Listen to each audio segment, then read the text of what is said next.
Hindavi Swarajya news, जनतेसाठी एक पाऊल पुढे। नांदगाव चाळीसगाव रोडवर गॅस सिलेंडरने भरलेला कंटेनर पलटी, कंटेनरचे व फुटपाथचे मोठे नुकसान। पाणीवाडी गॅस प्रकल्पातून गॅस सिलेंडर घेऊन चाळीसगावच्या दिशेने जाणाऱ्या मालवाहू कंटेनरवरील चालकाचा ताबा सुटल्याने कंटेनर अपघातग्रस्त झाला।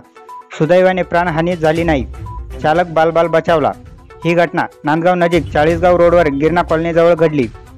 पाणीवाडी HP गॅस प्रकल्पातून 160 सिलेंडर भरलेला कंटेनर चालक वना उत्तम मोरे राहणार चाळीसगाव ग्रामीण हे मनमाडहून चाळीसगावकडे घेऊन जात असताना मध्यरात्री 1च्या सुमारास चालकाच्या गाडीवरील ताबा अचानक सुटल्याने कंटेनर गिरणा कॉलनीजवळ रोडच्या बाजूला फुटपाथवर घसरून जाऊन पलटी झाला। यावेळी गाडीतील डिझेल टँक लिकेज होऊन गळती झाली। या दरम्यान चालक कसाबसा वाचला, त्याच्या डोक्याला व अंगाला मार लागून दुखापत झाली।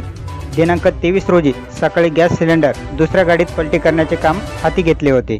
या घटनेमुळे कंटेनरचे व फुटपाथचे मोठे नुकसान झाले आहे। वृत्त संकलन विभाग, नांदगाव।